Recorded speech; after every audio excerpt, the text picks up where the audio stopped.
Ready? Good evening, and thank you for joining us this evening for the Finney County Commission Forum for County Districts 2 and 3, hosted by the Garden City Area Chamber of Commerce and the Chamber Government Affairs Committee. My name is Laura Blake Bors, and I currently serve as a member of the Chamber Government Affairs team and will serve as the moderator for tonight's event. Joining me to help keep track of time is Micah Bunch, President of the Chamber of Commerce. Tonight, we welcome the following candidates vying for a seat with the Finney County Commission. For District 2, we have Kevin Basque, Tammy Murillo, and Deb Euler. And for District 3, we have Andrew Carlson and Vicki Gurman. Candidates, thank you for joining us this evening. The process for tonight's forum will begin with each candidate providing a 1-minute opening statement followed by the question and answer session, and will conclude with a 1-minute closing statement.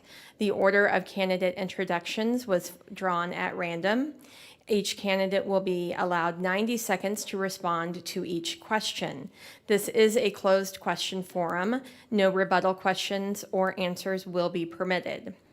So without further delay, let's begin tonight's program. To begin with our 1-minute opening statement, we will begin with Deb. Thank you. Well, first of all, thank you to the Chamber of Commerce for holding this forum and allowing us to answer questions that will help our constituents make an informed decision on August 6th. I am Deb Euler, and I am running for District 2 County Commission. I've been a resident of Finney County since 1999, and my husband Rex and I have a blended family of 8 children.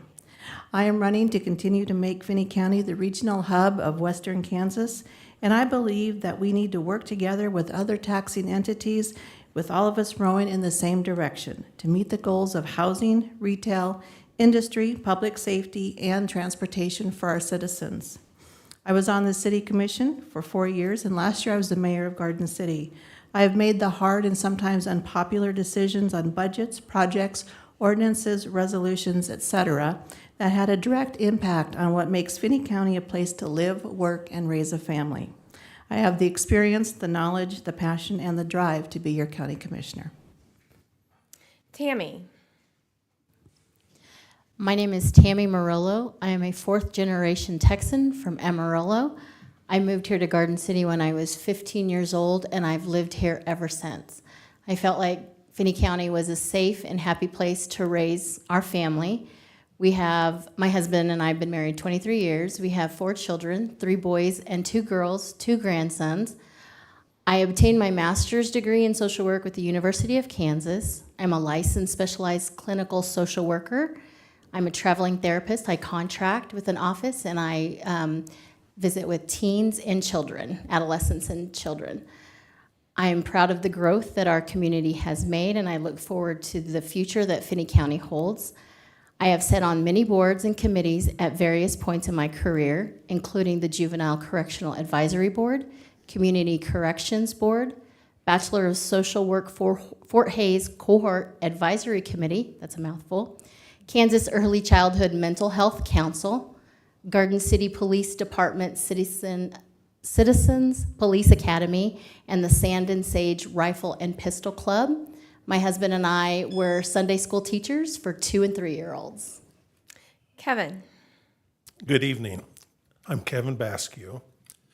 I've been a resident of Garden City since 1961 when I was born at St. Catherine Hospital.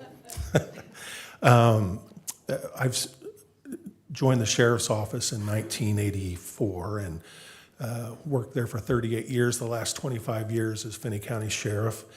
I previously won 7 elections, but I retired 2.5 years ago. I enjoyed serving this community in a law enforcement capacity. And since I've retired, I have felt the call and the need to continue to serve this community. I've participated for 25 years in the budgeting process, not only for the sheriff's office, which is the largest county department, but also on budget committees for the county, and participated in budget hearings with the commission. So I bring a lot of experience in county operations. Vicki. I'm Vicki Gurman. I was born in Oklahoma, but I was raised in Finney County. I've been here most of my life. My husband Dave and I have 3 children, 2 granddaughters. He's a home builder, and I sell real estate, although I started my career in the medical field working for Dr. Fry and Dr. Clifford. I switched to real estate a few years back because I wanted more time to give back to my community, and since that time, I have served on multiple boards. I've participated in several leadership programs. I've been chairperson for the Planning Commission, the Board of Zoning Appeals. I've served on several committees and as officers within the Board of Realtors, even at the state level. I served twice as president for the Garden City Board of Realtors. I was on the Traffic Advisory Board. I served multiple years on the Capital Improvement Project Committee. I feel like I'm well qualified for this position. Thank you. Andrew. Good evening.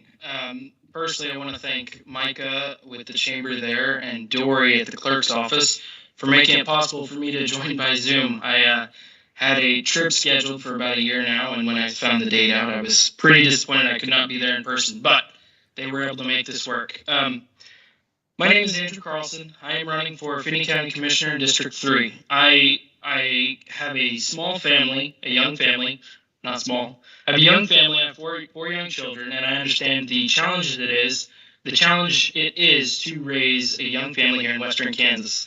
Not only whether it be with work, with housing, with a multitude of other things, but I understand just how difficult it can be to work with some of the other entities in the area and whatnot. I would like to partner, I would like the county to partner with other agencies in the area, whether it be the community college to bring more training resources for our agriculture and our other investments that we have locally. I would like to see some of that expand, not only to help out these young families, but also to solidify. Andrew, I'm sorry, we had to cut you off because that was your time limit there. At this time, we'll begin the question and answer portion of tonight's forum. As previously stated, each candidate will be allowed 90 seconds to respond to each question, and we will begin with Tammy. What 3 issues do you see as critical to Finney County, and why? So 3 issues I feel for Finney County would be one of the challenges, how to best fund all the departments' budgets that they request.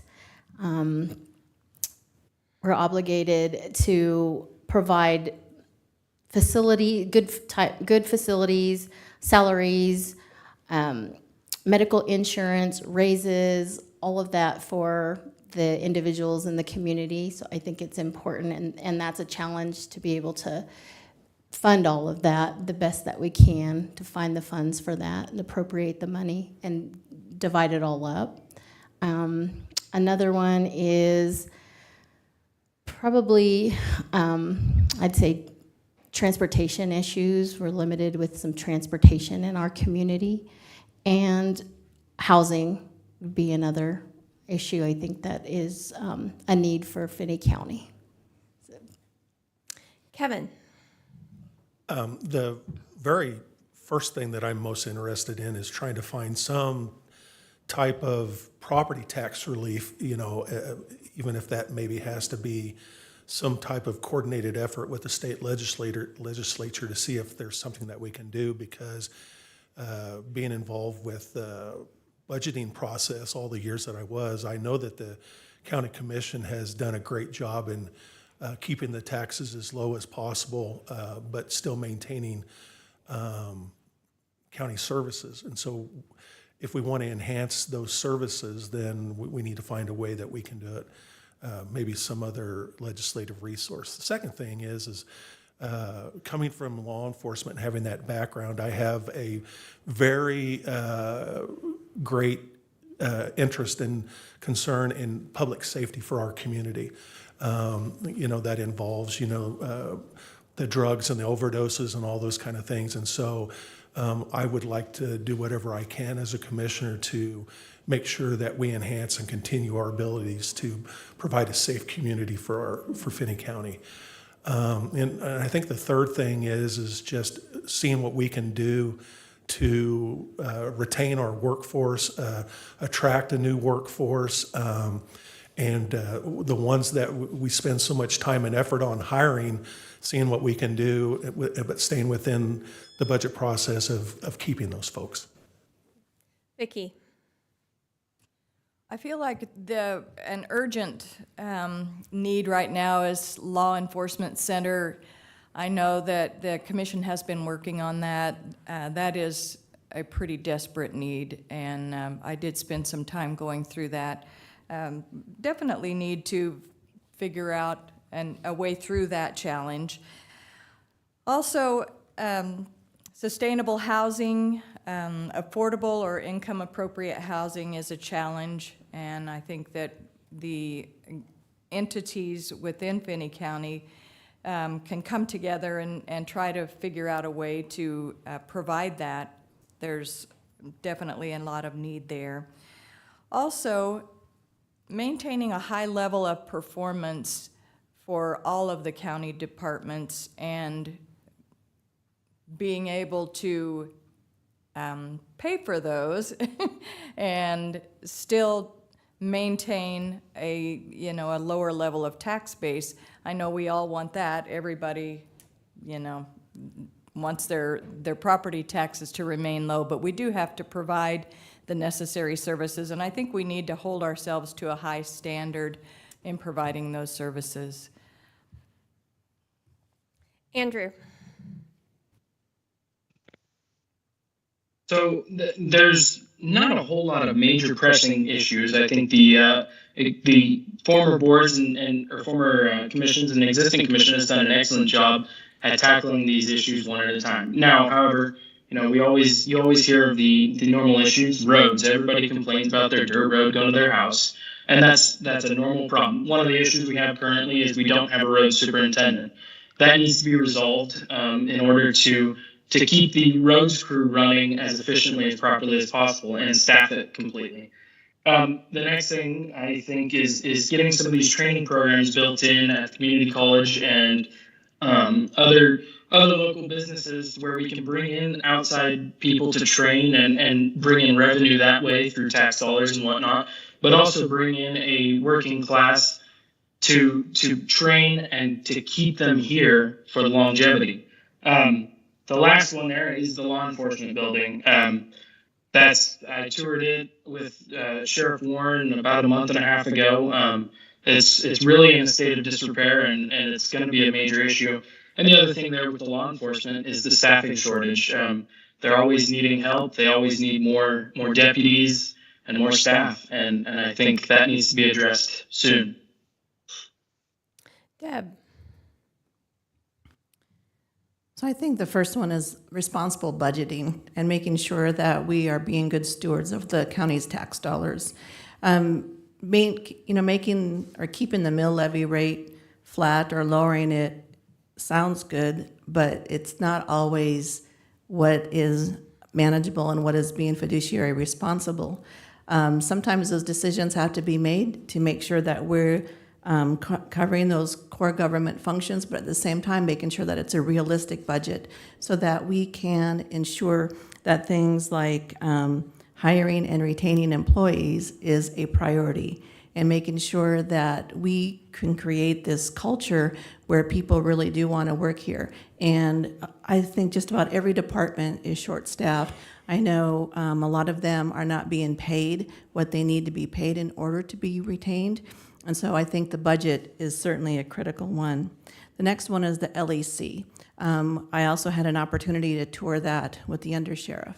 And just being able to see the disrepair and being able to see what our sheriff's deputies and what our police department employees are working in is heart-wrenching. And just some of the things that I cannot believe that it's fallen into the repair or disrepair that it's in. So definitely the LEC, but I also think that there are ways that we could work with our federal delegation too on those things. Just as a reminder, I believe there are 2 beeps, correct, Micah? Just one, okay. Kevin, you're up next. As an organization, Finney County is the 6th largest employer in Finney County with 303 employees and 57 current open positions. What strategies as a commissioner can you utilize to help Finney County attract and retain quality employees? Well, as a former sheriff and elected official for so many years, I think I have a fairly decent idea of why we are where we're at. But the first thing that I would want to do if elected county commissioner is find out exactly what it is, what's going on that people aren't staying, or why we're not able to attract new employees to come work for us. And I also know that we do lose a lot of folks to other entities within Garden City and Finney County. And so I've always felt that how we should address that is we have to look at our market, maybe not necessarily other county agencies or other law enforcement agencies, et cetera, but look at the market, the community as a whole, where we're drawing employees from, where we're losing employees to, and getting competitive with them. And then, and sometimes when you go to work in the public workforce, some of the things that is a big attractant is benefits. I know that over the years, some of our benefits have been reduced. Some of our participation in healthcare and those things has been increased quite a bit since when I first started as an employee. So I think we have to look at all of those things. Vicki. I think that creating a culture, as Deb said earlier, is critical. And I think that culture begins at the top and filters down to everyone. We need to make sure that we are approachable, that we are concerned for the welfare of the employees within the county. I would like to talk to them, to be able to see what they want, see what it is that drives them. It's not always about money, although we all need to make money, obviously. But I think sometimes it goes quite a bit deeper than that, and people want to know that you know their name. You know, you remember things about them, you relate to them on a personal level, and that you actually care about them and what their needs are. And I think that could be pretty significant to folks.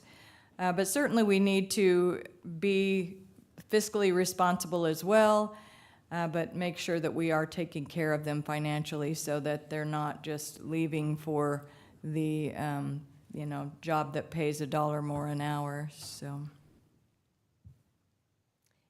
Andrew. So one of the things that I've noticed being young and working with some of the next generation of employees is they're only focused, generally speaking, until they have a family, they're only focused on that dollar figure.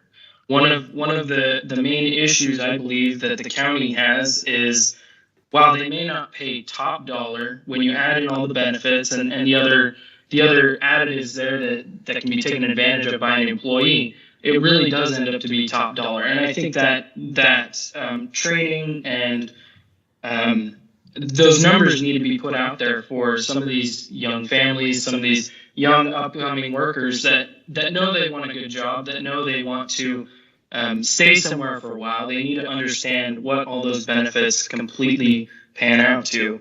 And I think a lot of it just has to do with training and branding and selling ourselves as a county.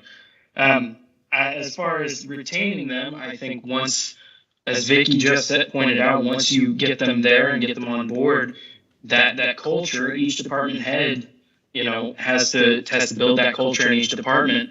And that comes from the top, from the commission, and setting that culture to really fulfill the needs of the county and the employees. Deb? I think it's definitely starting at the top down and creating that culture, creating that sense of when somebody comes to work for the county that they are coming to work at a place that values them, that appreciates what they do, that makes sure that they are told that they have value and they have worth here. And sometimes it's difficult. I mean, there are definitely times when working is hard, but at the same time, knowing that they're valued and knowing that they have a place. But it starts with paying that living wage and making sure that they have the benefits to even get them to apply for the job and to get them even to come here and to stay here. And I know that a lot of times, simply saying thank you, to your employees and treating them like people, I think is important to do. Also making sure that once you do hire somebody that they have the adequate training and resources in order to do that job. If they come here and they're feeling overwhelmed and they don't have any direction from their supervisor, it can make it hard to not know exactly what you're doing. And then to make sure that they have the adequate resources, the time off, having that availability to just be at home and to not have to worry about work, to be able to take that time away and refresh and recharge. Tammy? I think it's important for us to have comparable salaries for our county employees. The healthcare benefits are important, maybe discounts like YMCA, the local rec. I think providing technical training and some apprenticeships, maybe some VOTEC training programs on the job site training, expand that a little bit more so that they are skilled workers in Finney County. I think it's important for us to, whether that's online or in person, because I think we're moving more towards some online training that they can pay for some of their training. Good other benefit packets, retirement packets, I think that's important for our employees to have. I know that Andrew was talking about maybe when they're young, they may not think about their future, but I feel like maybe sign-on bonuses, maybe to get individuals to apply. Vicki, next question for you. What incentives can the County Commission utilize or create that enable and entice businesses to locate in Finney County? Would you repeat the question, please? What incentives can the County Commission utilize or create that enable and entice businesses to locate in Finney County? There are some incentives already in place, and they work well as far as housing incentives with used to be Rural Housing Incentive District. I think it's reinvestment is the term now. And that is huge, and that makes use of tax dollars. And as long as the county and the city and the school district and the community college continue to participate in that, I think that we will be successful with housing endeavors in Finney County. Other things like tax increment financing, moderate income housing, even neighborhood improvement projects, although that's more within the confines of the city.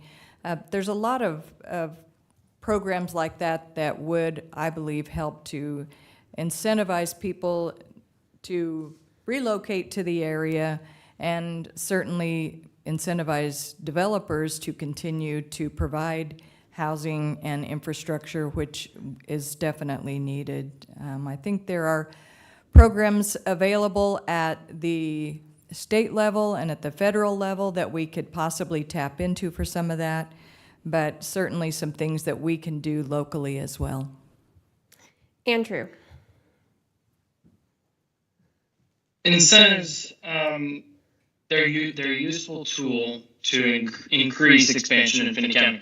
I'm not well versed in all of the grants and all of the federal and state dollars there, so I can't speak to some of those specific programs. But I do understand that as a county, we need to be proactive. We need to go after some of these things and especially with the housing and some of our other, not necessarily retail. We've done an excellent job there, but some of the other industrial things, bringing in some more plants. We've got Empirical going up here in Finney County. We have Tyson. They've been a staple for a long time. We have some of these other plants, and I think we need to invest more in infrastructure and those large building projects that can bring in the 100, 200, 300 jobs. I don't know how we would incentivize them. Again, I don't understand some of those programs, but it's got to be looked into. And I know they are. I know it's being done, and I'm not sure what else we can do to really get some of these businesses here. Families, creating a family environment that sells itself when a young family comes and visits. Deb? I agree with Vicki. Having, the tax abatement programs that we have currently in Finney County with the RHIDs and the TIFs, but also just having that collaboration with the city and with our other taxing entities, because whenever we use those, we need to make sure that they are a part of this as well, and that they have an understanding of what that means every time when we issue those. And I think making sure that we can collaborate with the city, that interlocal agreement, making sure that with neighborhood and development services, that we do everything that we can for a builder or for somebody coming in so that it's a one-stop shop and they know exactly where they can turn to create that friendly environment to build in. But then once we get them here, we need to keep them here. And so making sure that we have quality daycares, making sure that we have housing, and making sure that we can provide that quality of life. All of those things are important to make sure that we can not only attract businesses, but then retain them and then help them to hire and retain their employees as well. Every time when I was on the city commission and we would work with the county on making sure that we could have those agreements in place, it was always a nice collaborative environment. And I think that as we can continue working towards that collaboration, I think anything that we can do to make it easier for people to locate their business here, I think we need to do that. Tammy? I think to help entice businesses to our area, we could do that through tax incentives, assisting with removing damaging regulation, and broadening our infrastructure. I do think businesses will want their employees to have appropriate, adequate housing. Like Deb said, childcare, quality education, a sense of connectivity to all of the programs, all of the agencies in our community, and other amenities that'll help draw and retain businesses to our area. Kevin? Well, I'll start out by telling a little story. Those that really know me know that from time to time I've been known to send emails to companies on my own, trying to get them to locate into Garden City and Finney County. And I use the fact of how we're kind of a business hub, a shopping hub of about 300,000 people in about a 200-mile radius. Kohl's was one that I sent an email, and some others, but mostly those that know me know it's food places is what I'm most interested in. But I will tell you that I'm a very strong supporter of economic development.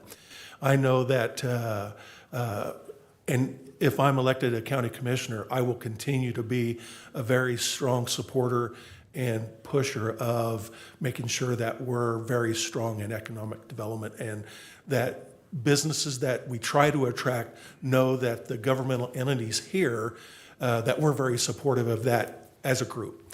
I also know that we all want to get the manufacturing companies to come because typically they pay a little bit higher.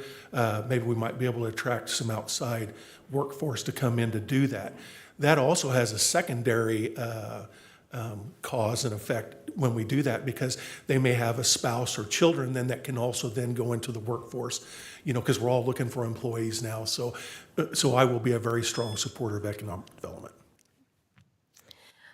I will warn you that the next question is a little bit lengthy, so if If you have pen and paper, you might want to take a note or two. Andrew, this question will start with you.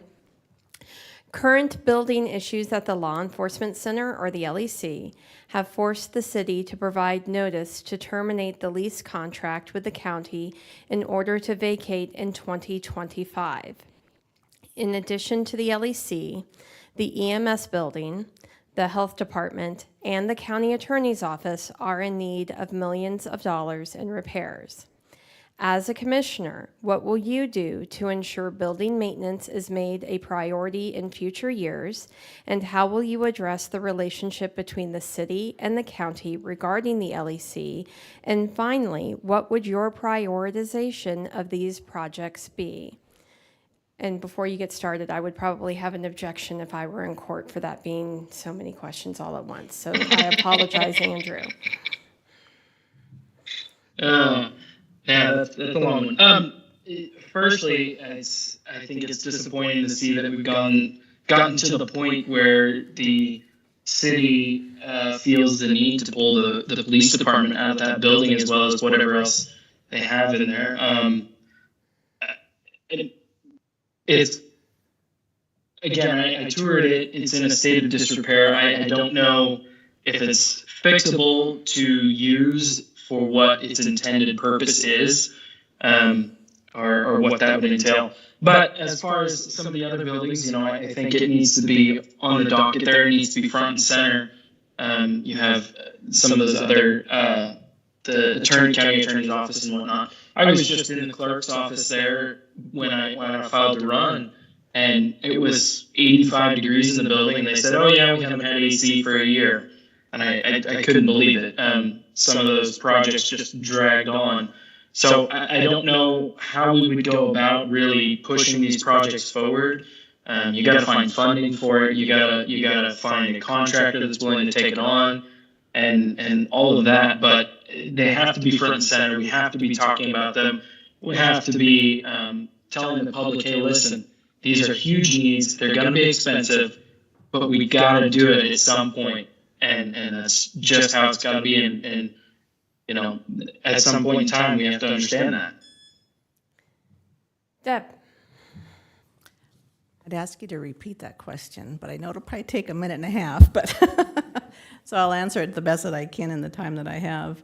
I don't fault the city for what they did. I think that they had to make a decision about their employees that was the best for their employees. And they're the ones that are day in and day out working in that building.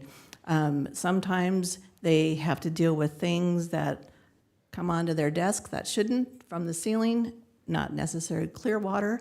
They also have to deal with the heat in those buildings. Some of those offices, 90 degrees, I mean, that's crazy. And so I think that the city made the decision that they could make. I know that one of the things that it does is it does free up that side of the building for the sheriff's department to be able to utilize some of those offices and some of those resources, at least in the short term. This isn't a short-term project. This is one of those long-term projects that's going to take years because of years and years of deferred maintenance, and not just in the LEC, but in many of the other buildings that we see in the county. Just not being able to keep up or to address a work order. I know that was one of the complaints that the police department had, was just how many months it would take to deal with a work order or at least acknowledge it. And so I think I know that there is a group that's studying the LEC and what steps need to be done, and that will be coming out in the fall, so I'll be curious to hear about that. Tammy. So, as I said before, I was a volunteer with the Garden City Police Department Citizen Assist Team for about 9 years. So I was in that building in the evenings. We would volunteer to go out and help patrol with the officers and be the eyes and ears for them and report any crime that we might have seen. And I remember being in that briefing room when they would have their briefing rooms, and they are on top of each other. And the only room that I thought that was up to date was their locker rooms. I thought those are even small. I thought, oh my goodness, that the building is in pretty bad shape. And I know that there was a flood one time because the sprinkler system had burst, and that was very, very sad and very tragic. It should not have happened.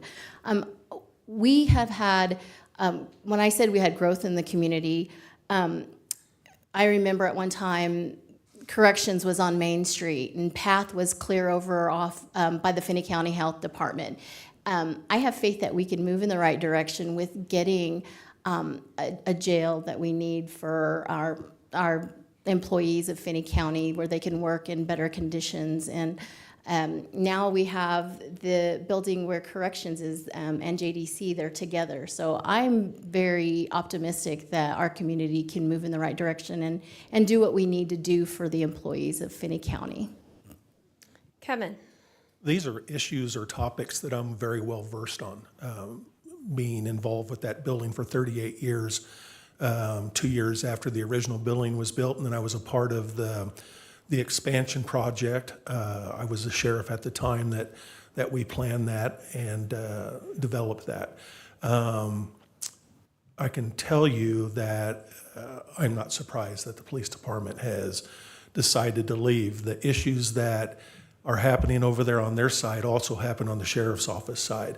And I do not believe, actually, to tell you the truth, I'm very disappointed that the building hasn't lasted or aged as well as we anticipated that it was going to. But there are some serious issues over there, and I don't know that any remodeling or repair can be done cost effective or even any more cheaper than building a separate jail and sheriff's office or whatever. The only reason that we stayed, that we remodeled and expanded that particular location to begin with, because we knew that we were landlocked and we couldn't expand anywhere but up, and the only place we could go up was the jail, was so that we could maintain the relationship with the police department. We had district court in there, and we had municipal court. But in hindsight now, I really wish that we would have done something different, because I know of all of the issues that has been caused. Vicki. These challenges, these issues did not happen overnight, and they won't be fixed overnight. This is going to take a significant concerted endeavor with multiple people to correct it. It will take planning, it will take coordinating. It will be very challenging, but it's something that we have to do. We have to provide these services, and we must take care of the people who work in these facilities. And I think that we need to think down the road. This isn't, you don't just go decide one day, I'm going to buy a house and go out and write a check for a house. That's something that you plan for. That's something that you anticipate, and you determine what needs to be done first and what needs to be done next, and what is the timeline for these things, and what are these things going to cost. So it is going to take a while. I'm committed to taking the time and really working hard with everybody involved, the people who use the facilities, the people who ultimately pay for the facilities, which is the taxpayers, and of course my fellow commissioners as well. Deb, we're back to you. As County Commissioner, you will help to oversee the Sheriff's Department, EMS, County Attorney, County Health Department, and other entities associated with crime prevention and enforcement. Please state what you believe you would do with these agencies in dealing with drug-related crimes in Finney County. I think that this is one of those issues that partnerships are just the perfect solution to. I know that working with all of the different nonprofits in town to try and figure out what the root cause of some of the drug addiction is, I know it also has an impact with homelessness and with just some of the other issues that happen because of drug addiction. It affects your family, it affects a lot of people. And so I really believe that we need to have more mental health services offered in our community. I think that that's part of our reason. I also know that working with our state and federal officials for some of the resources that they can offer would be a place to start too. But I know it also starts here at home and making sure that we have people who work for the county who are qualified to work for the county, that we have the resources that they need in order to do their job, and that they have what they need to help fight the crime and figure out just what we can do, not just in the short term, but in the long term. And I know that our men and women that work every day in that field just do a tremendous amount of work, and I thank them every day for providing what services they do. But I think that as a county, we need to make sure that we have done what we can to have those services in our community and to work with the men and women who do that already. Tammy. I think that it's important to have mental health services, inpatient treatment, drug and alcohol, or substance abuse treatment. I attended a symposium for opioids, and I think educating our community about the war on drugs, I think it's important for everybody to understand where it stems from, how we can combat the drug problem that we have in our community, supporting the trainings here locally. Maybe we bring in professionals from other parts of the state to see what they are doing to combat the drug problem, and providing that education and that training, I think, is super important. We need facilities here, inpatient treatments, outpatient treatments, that's affordable and adequate. Kevin. One of my positions before I became sheriff was a crime prevention officer. And so I used to go around to groups and give talks about drug and alcohol prevention, and spent a lot of time in the schools doing that. And so I always believed that a dollar spent on prevention was much cheaper than the end result of not doing any type of preventive work. But also when I became sheriff, those who were involved in the criminal justice system, everybody knows what a great majority of the crime that happens in our community results from, and that is from drug activity. And so I always became a big proponent of drug enforcement, so much so that we have a joint drug task force between the police department and the sheriff's office. And typically you like to have 2 from each agency being a part of that drug task force. But most generally, because of how busy everybody is with everything else, usually there was just 1 from each department. One of my last budget that I prepared as sheriff before I retired was where I had visited with the police chief asking if they would commit to budgeting for 4 more additional investigators, and I would do the same thing. So that way we would have 4 or 5 full-time drug task force teams that would go out and enforce drug crimes, because we know that enforcement, arresting those people, cuts back on the drug overdoses, thefts, burglaries, and all of those personal assaults too. Vicki. When I visited the LEC and spent time with Under Sheriff Martinez, I asked him how many people were currently incarcerated, and there were, I believe, around 115 at the time. And I asked what the most common thing is that, lands people in jail, and easily it was drugs. Whether it was just drugs or what they did when they were using the drugs, it would, a lot of that is traced back to that. We do have a significant problem, not only in our community, but nationwide. I think that focusing on prevention is huge. I think also prosecuting those who are selling those drugs or hiding those drugs in other, consumables, the prosecution needs to be significant and swift. So I think that's probably a big push, but definitely people, I think, get started on these things when they're young, and maybe they don't understand just how it's going to affect their lives, and educating the young people And I know that our school district works on that, but I think as a community, we also need to be involved in educating them. Andrew?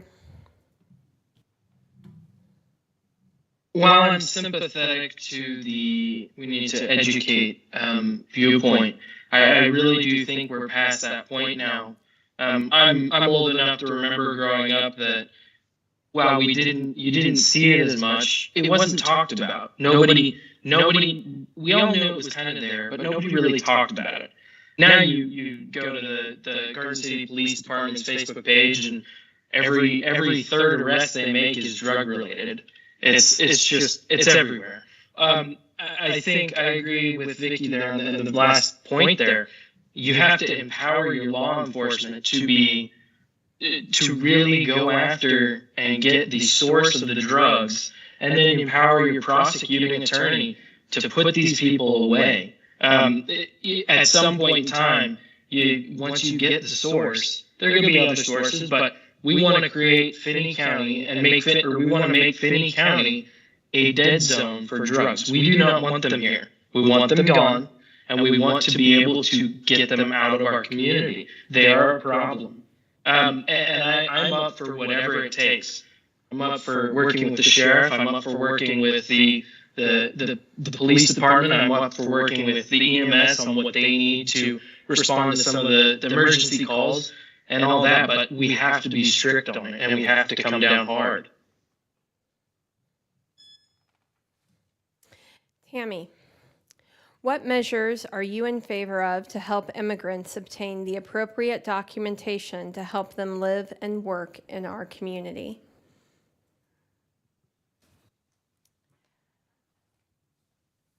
Well, for immigration, I'm for legal immigration, and I think that going through the process is important, being able to give them the avenues that they need to be able to get their resident or become a citizen. My husband was not born in the United States, but he is a citizen now. I had the opportunity to work very closely with a gentleman from Burma. He's Burmese, and I supervised him and the journey that he got here, living in refugee camps.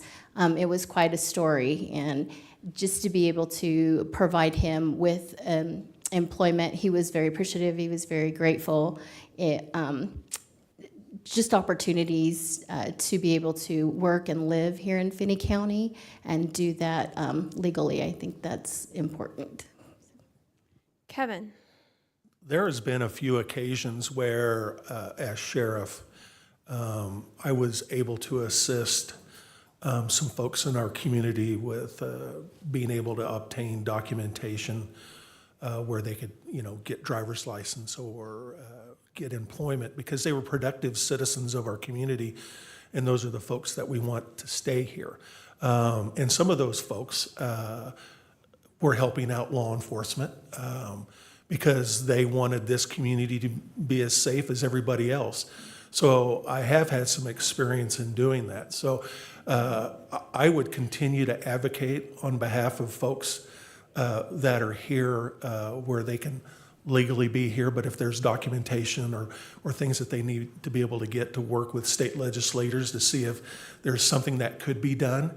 But certainly, if we need to be an advocate to immigration officials or state officials or federal officials, which I've done in the past, I would be very interested in continuing what I've done in the past. Vicki? I would like to say that I am so proud to be a Garden City, Finney County, because we have embraced multiculturalism like no place in this country. And I think that everyone here wants legal immigration. We want those immigrants. We need those workers. And unfortunately, the way I think that in order to assist with legal immigration, you have to crack down on the illegal immigration. You have to stop that flow that is not controllable. And then you work with these people to assist them it will take all of us, but I think that it can be done, and that's something that's also going to have to come from the national level and the state level and on down. But it's definitely something that needs to happen, and we encourage people moving into Garden City, coming across that border, but we really need for them to do it legally, so that they can stay when they get here if they choose to stay, and not have to be escorted out once they have a job and a family here. Andrew? I like Tammy have I am in the unique position of assisting someone with obtaining their citizenship. I understand the difficult process. I understand the funds it takes, the paperwork, and just really the hassle. One of the useful things we could do, being the hub of Western Kansas, I think it would be useful to work with the federal government to bring a U.S. CIS office to Garden City and Finney County. One of the things that, as Mr. Basque pointed out, we want the productive members of society to stay, and I think it's those individuals that we really are trying to cater to, and by bringing a USCIS office to the area, that we can really help them not have to take time off work to go to Wichita or Kansas City or Denver. Bring that locally. We can also bring in outside people from the outside that are regional, and they wouldn't have to travel so far. Also, immigration. I understand that a lot of the immigration, a lot of those individuals are the backbone of our economy, and I am sympathetic to working with them and keeping them locally. But again, we want the productive members of society, whether they're legal or illegal. Deb? With my job, I have an opportunity to engage with quite a few people who are immigrants. I've spent a lot of hours out at Tyson working and talking with all of the individuals. And I know one of the things that they talk about is how long it takes to become a citizen. And we have got to provide a legal path with a decent timeline so that some people aren't waiting 25, 30 years to become citizens. As Andrew pointed out, it's also important that we have some sort of an immigration services, even if it's a mobile unit or an office, something here in Garden City or in Southwest Kansas, so that people can do their immigration appointments here. They don't have to travel. They don't have to take time off from work. And it is a burden on a lot of families. Also, we need to work with our national delegation because we have a lot of people who come into our country who are doctors, who are lawyers, who are teachers, who are educated, and who could fill some of those jobs that we have available right here in Finney County. But many times, our government does not recognize their education credentials. And so if there's a way to work with those immigrants, with those refugees, to be able to get them some sort of a certification or some process that would enable them to work here, I think that would definitely be something that we need to consider. Okay. Kevin? What strategies do you support to encourage citizens to remain or relocate to Finney County? Well, I just think that you just have to have a well thought of and respected community. You have to have good schools. You have to have a good business atmosphere. I think you have to have good local government, productive and effective law enforcement, and courts that prosecute those crimes. And then you have to balance tax dollars too with quality of life issues too. What we've been talking about tonight is things, just life issues, law enforcement, economic development, those type of things. But we haven't talked much about quality of life issues. And I know I've heard Andrew talk about that at different times that he's visited. He's very interested with a young family of those quality of life issues. And so, but I also know that it's very difficult to, allocate tax dollars for that. So, but I would be an advocate if they were there, or if there was some other avenue of finding revenue to provide those quality of life issues. I've always been very proud of Garden City and Finney County because of their governmental buildings and things like that compared to others, and how we all work together compared to other communities. But I would like to be able to do things that would attract people to Garden City. Vicki? If you ask most people, they'll probably say, we need to get an Olive Garden. I hear that so much, and as a local realtor, I spend a lot of time with folks that are moving into the community or moving around the community, and I hear what people want and desire.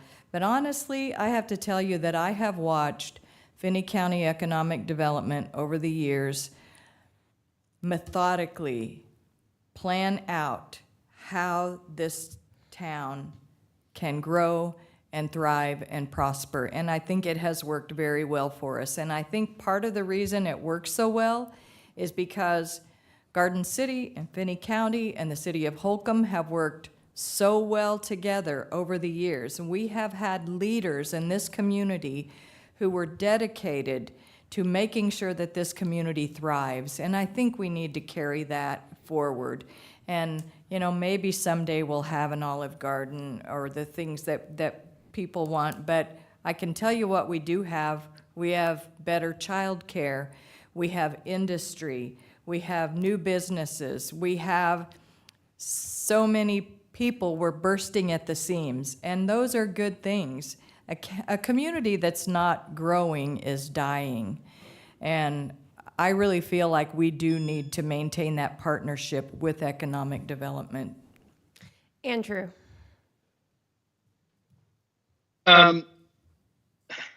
Strategies to bring new families, new workers, new business to Finney County. I want to jump back here to one of the issues with staffing in the county. We can partner with our local entities, the community college, some other local businesses, to bring in programs, for our roads crew, let's say. I don't know if there's a program out there where they train grader drivers, they train heavy machinery operators. I wonder if we could bring in a program like that, partnering with our community college or John Deere or CAT or Case IH, any one of these number of businesses, to bring in these programs to train our employees as a county, and also other employees for other businesses. And then along with that, you got to have the housing to maintain to keep these people here. I know everybody's on that. Everybody's worried about the housing problem.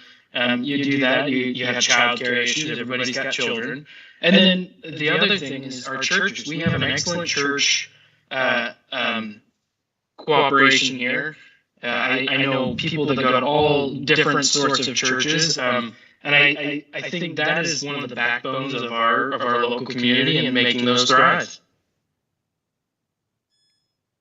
Deb?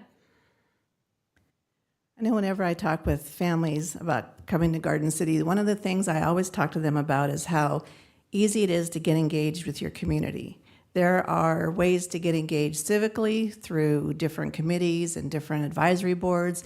There are ways to get involved with nonprofits, just as a volunteer, to make a difference. And I think if that appeals to families, then knowing that they could make that difference, knowing that they could give back to a community or get involved in a community just to meet people and to understand just what Garden City and Holcomb and Finney County are all about. We are a young county. We have a lot of young people who live here. And so I think we need to make sure that we meet their needs by letting them know that we welcome them when we have a place, that we have quality daycares, that we are working on housing, that we do have good schools. Our community college is amazing, and I love how they easily adapt to what the business needs are in our community and provide that education as well. But I really think that having those partnerships with all those entities is great. But then also having a good park and recreation system, giving them something to do so that they can get out, they can stay, they can exercise, they can stay involved, they can get involved with theater and with sports. And I mean, there are just so many different ways. And I've often said that if you don't think there's anything to do here, it's because you aren't planning an event. Tammy. So although I love my pasta, I would really enjoy a nice seafood place here, like a Hook and Reel or a Joe's Crab Shack. Sorry, I know some Red Lobsters are closing, but I'm a big seafood fan. You know, as I said earlier, Garden City is a safe place. Finney County is a safe place to raise your family. It has so many different available services. We have a lot of great agencies, nonprofit agencies in our community that really meet the needs of our families. I want to take pride in our community and places to shop, places to eat. We are growing. Who would have thought that we would have had an Old Chicago or, I love it. Like I said, I do like pasta. We do have Napoli, so that's good. Safe schools, beautification of Garden City. I think giving it a face. Our buildings, making them more modern, making them up to date. Physical fitness opportunities. I like the physical outdoor activities that they have at the Garden City Community College. I've taken several kids over there, but more bike routes, maybe just being able to get out there. We do have seasons in Garden City. I understand you get your hot days and you've got blizzards and stuff, but there are plenty of days where you can get out and get physical fitness in. All of those lead us to transition great to our next question. So Vicki, as a commissioner, what type of long-term plan would you support to address recreation, entertainment, and other quality of life opportunities throughout Finney County? I think probably the best way to go about that would be to partner with our other entities like the city. It's a little more challenging to do those things as a county, partnering with the schools, supporting the community college and the things that they are working on. Also, we have a big event center, I guess, that's coming with the Star Bond project, and I think that will create a lot of other ancillary activities as well. I think just being open to the idea that not everybody likes to do the same thing. There are a lot of activities that people like to do that may not be what you like to do, but certainly I think we need to support that, and that all kind of starts young as well. And we work with the kids, we provide the opportunities for them, and all the way through school and up through, as they enter into the community. Garden City's always been kind of a, kind of a baseball hub. The summers are always really busy with baseball, but I see a lot more of the kids getting involved with soccer as well, and I think that's exciting.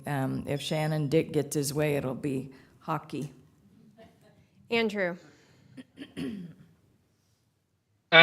So I have a somewhat unique perspective on this. I have 4 young children, and so as a result of that, any activities that we cannot readily do for free, go to the park, go bike riding, things of that nature, they cost money. And one of the things that a lot of young families are watching is their costs. Well, I know we have other things, Parrot Cove, we've got the new Star Bond project. I'm curious to see what it'll cost. But we have to be mindful, anything that's privately owned, we have to be mindful when we bring those in about the cost that it will bring to the patrons they are targeting. So one of the things, as a long-term plan, I love outdoor activities. I grew up riding bikes. I grew up playing barefoot in the street in the neighborhoods. And I want my children to be able to do that. So I don't know exactly how we partner with some of these other companies. I like the trampoline parks. Those are a lot of fun for young children. Those are a lot of fun for older people. Bringing things like that in for our younger families who have things to do when it's hot, when it's cold, when there's nothing else to just go do.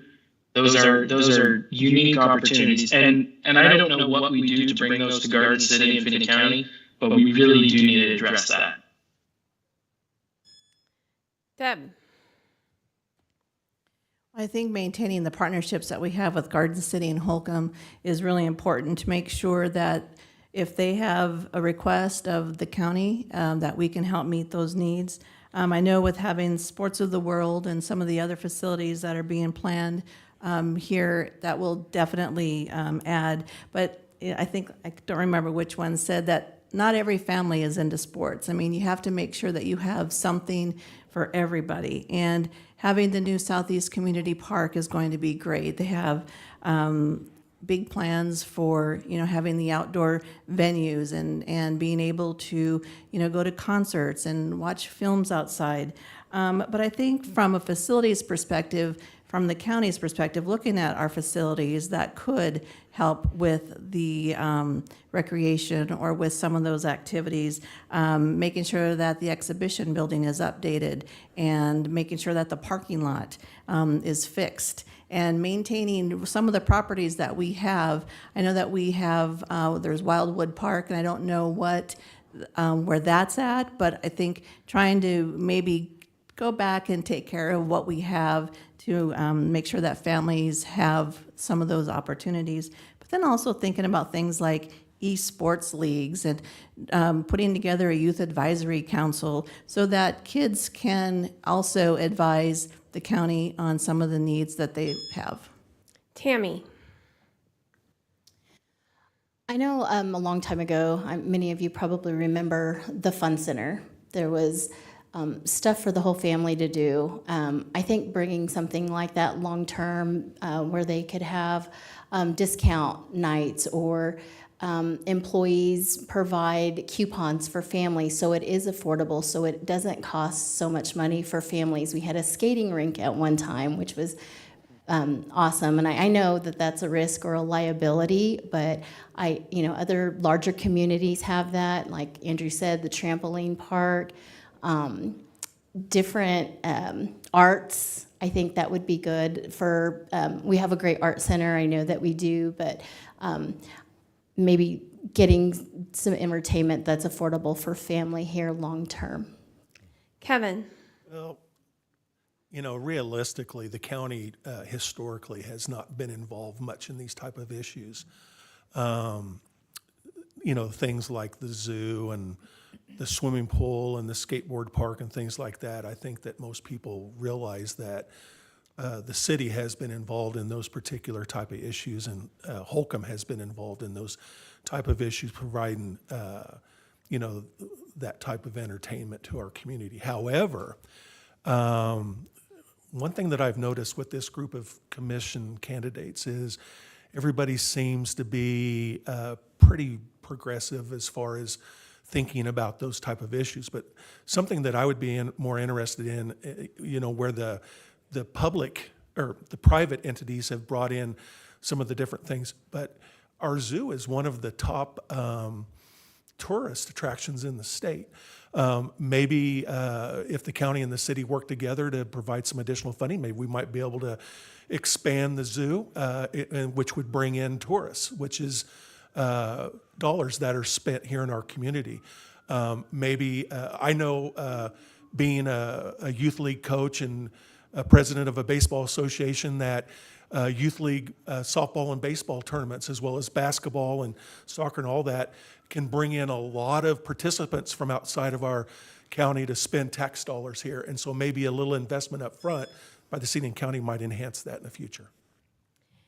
Andrew. For many years, our community has benefited from collaboration among community entities. As a commissioner, will that be a priority for you? And how would you ensure the county continues to contribute as a community partner?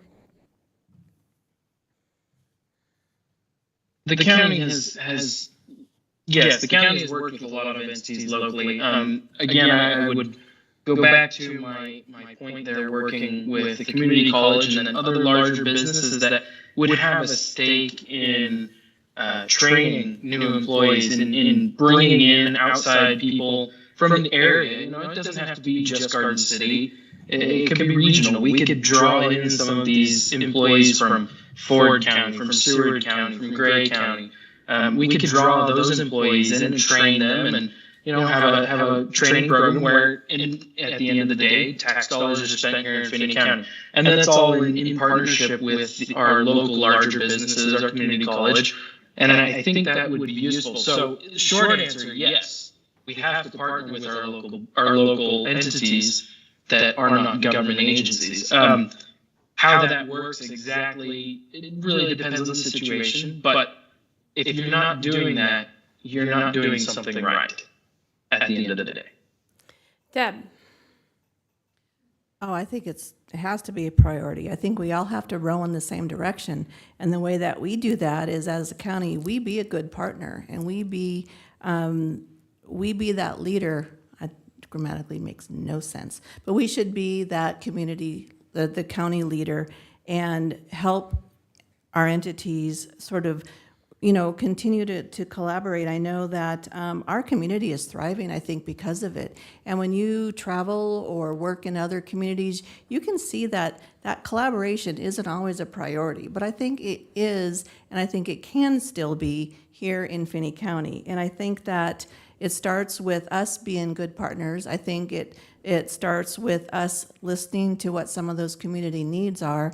And I don't think you can ever not have collaboration be a priority. I think that's the only way that you can thrive. And I think about some of the ways that we collaborate with neighborhood and development services, and how we need to continue doing that, and how even being good partners, even as simple as, working together at the LEC and coming up with solutions together. I think that when we align our goals and when we work together, I think great things can happen.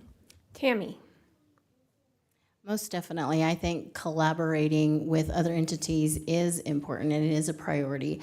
I think that if we are duplicating services, that isn't doing any justice to anyone, to our citizens of Finney County. I think it's important to communicate with each other to understand what we have to offer and that we don't duplicate those services.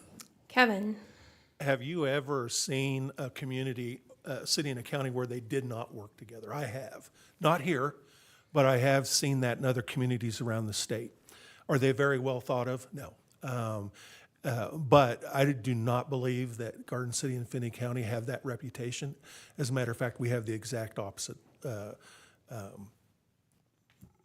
what people think about us. I will continue. Have we had a great working relationship with other business communities, administration? Yes. Do we have that now? Yes. Will we have that in the future? Most definitely.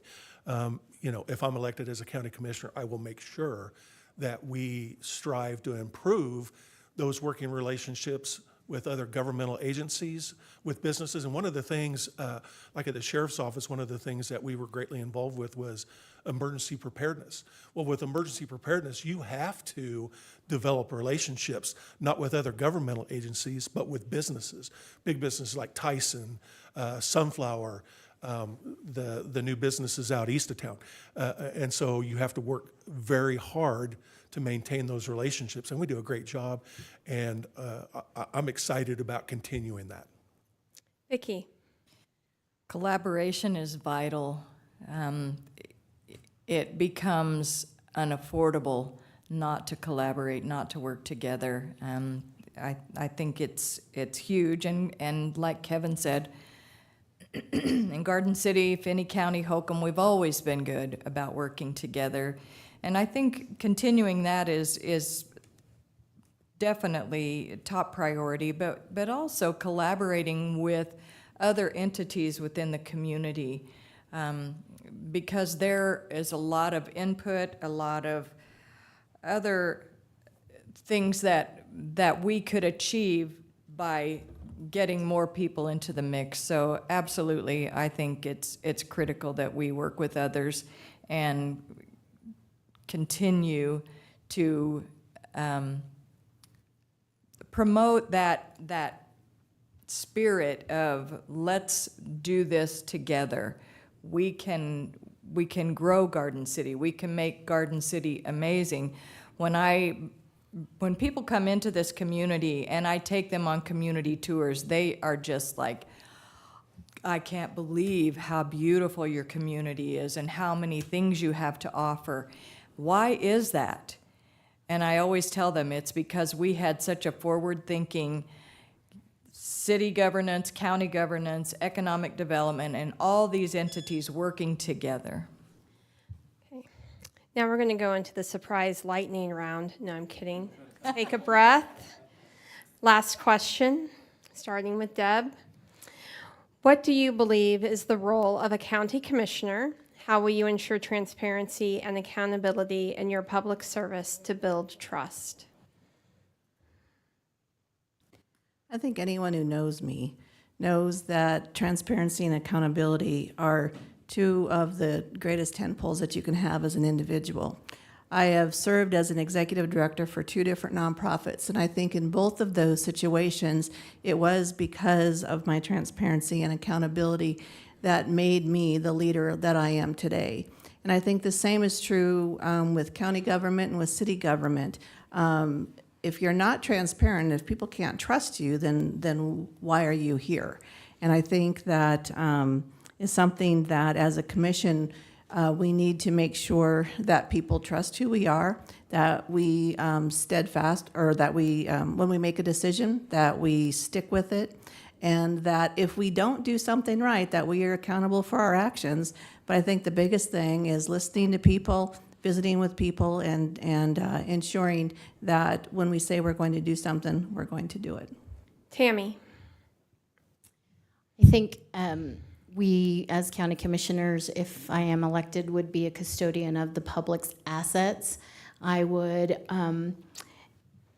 look at the big picture, the outcomes for our future for Finney County, and be fiscally responsible with the funds that are allocated. Kevin. You know, local government is the most effective level of government in this country. And the reason is because you can see your county commissioner at the grocery store. You can chat with them on Facebook. You can call them up. You can send them a message. You can come into their local meeting. And so I'm a big proponent of local government basically making all of their business public. I will tell you in 38 years of working for the county that I know that sometimes, especially for painful things that happen, that our departments may have accidentally done or on purpose done. That sometimes there's a very beginning thought, oh my God, this is embarrassing. I don't want anybody to know about this. But I know one of the things that I learned from my very first issue that I had with one of my employees, that the very best thing that you can do is be upfront. Just tell everybody exactly the truth about what happened, and that that you won't stand for that, and that you'll make sure and take every effort to make sure that nothing like that ever happens again. And so that's my position, is that I just feel like the citizens should be informed about every issue that we do. Vicki. I would agree pretty much with everything that these folks have said, and we do have some amazing candidates. Honestly, we do need to be transparent, and we are, as county commissioners, we would be servants of the people. We are servants of our constituents, and we want to, or we should want to hear what people would like for us to do, what people desire, and then we are tasked with making the best decisions that we can make with all of the information that we have. And back to the collaboration thing, I think as county commissioners, we need to also work hard with one another and support one another. And when decisions are made at this level, that decision may not have been unanimous, but we support the decision that was made, and I think that's critical. Andrew. I think Kevin's absolutely right. But regardless, whatever two candidates are moving into office here in January, they've been left with the framework from the previous commissions to move forward on solid ground. The county is very well off. They have very little debt. They're ready to tackle some of these larger issues. And I think the integrity and accountability comes when you're upfront and transparent with the voters and the taxpayers and say, hey, listen, we have projects coming. I understand your taxes are high. I understand that's a burden, and we really want to lower them. But we have employees that we're trying to take care of. We have a county that we're needing to run. Bear with us. We got to work through some of these issues together. And maybe some of that stuff goes out to a vote. Maybe some of it's put on a bond issue or whatnot. And maybe the voters turn it down and say, okay, well, we have to look at other spots. But being straightforward with your employees, the citizens of the county, and the taxpayers, and ultimately everybody else that's involved, we work for the people. And that's what it comes down to. And at the end of the day, if they don't like the job we've done or we're hiding things, they're going to find out about it and we'll be out of a job. And I think that's really what keeps people accountable. That concludes the question and answer session of tonight's forums. Candidates, we thank you for your time and willingness to be a part of this event. At this time, we will invite each of you to provide a 1-minute closing statement, beginning with Tammy. I feel that you should vote for me because I am blessed with many strengths, talents, and skills. As I said, I was on many boards and many committees, and through that growing process and that learning curve, I have a unique perspective, diversity, tact, diplomacy, quality customer service, an interest in working toward a better goal for Finney County. I've learned ways to solve crucial problems, brainstorm ideas, follow ethics, and be fiscally responsible. It's important to be accountable, and I think, and transparent, I agree. And we do work for the people, so I hope that you vote for me. Kevin. This community elected me 7 straight times to be their sheriff, to take care of their public safety. And I believe that they trusted that I managed very well the largest department budget in the county. And so I would hope that they would trust and entrust into me that same interest in managing and taking care of their needs as a county commissioner. Also, it appears that one of the biggest future projects, the most costly projects that the county will be tackling in the near future will be the Law Enforcement Center project. And I have experience with maybe the last large, expensive project was the expansion of the Law Enforcement Center, and I was involved in the planning, the development, and then also educating the public about the need for that. But I'm also excited about the quality of the candidates that we have for this particular race this year. Vicki. I believe that I have all of the experience and expertise that would be needed for this position. I believe that I would be very committed. That's what I do. I've served on multiple boards, multiple committees. I still do. I still will. I love serving people. And when I do something like this, I am committed to it. I don't do it halfway. I get in there, I show up, and I do what needs to be done. And I feel like I would be an excellent candidate for your county commissioner. Andrew. While I may not be able to sit here before you and say I have all the accomplishments, I have the experience, I do bring to the table perspective of a young person. Having grown up here, I've seen the changes. I understand what other young families are going through. I think that I bring a different perspective to the table. And while I may be in the minority on the county commission, I think that would be a valuable asset to the commission.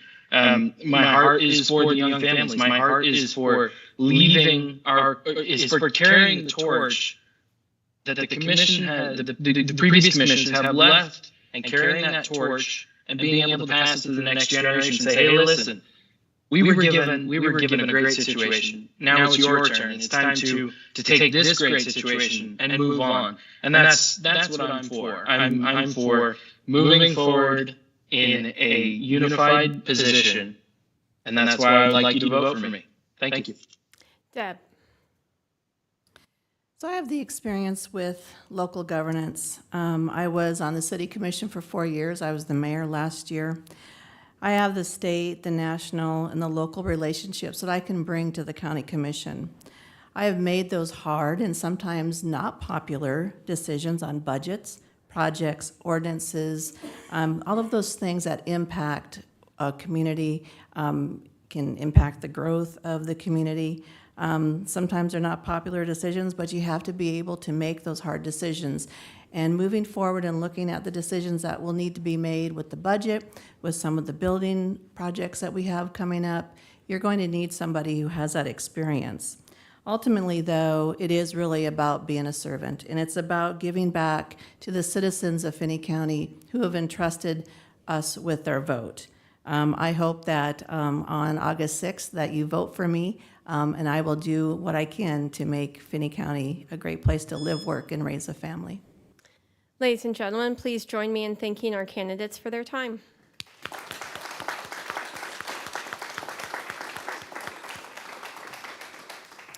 Please make plans to join us again on Thursday evening for our next forum featuring our candidates for Finney County Sheriff. That event will begin at 6 p.m. and will be here in the same room again on Thursday, July 18th. As a reminder, voter registration ends tonight for our primary. Even if you think you are registered to vote, if you have changed your name, if you have moved, you need to update your voter registration. So please make sure to do that before midnight tonight as well. Also, even though Deb mentioned that the primary is August 6th in her closing statement, our Finney County Clerk is trying to make it as easy as possible to make sure that your voice is heard. So, in addition to the actual primary date of August 6th, where polls will be open from 7 a.m. to 7 p.m. at your regular voting place, you may vote in person here at the county clerk's office beginning July 22nd from 9 to 4, Monday through Friday. Additionally, you can vote from 9 to 7 on Tuesday, July 30th, and 10 to 2 on Saturday, August 3rd. They will be closing at noon on August 5th for in-person voting. So there is no reason why you cannot have your voice heard as long as you are properly registered by midnight tonight. So please make sure to have your voice heard. We do encourage you to vote and have your voice heard. Thank you, and please again thank our candidates for coming tonight.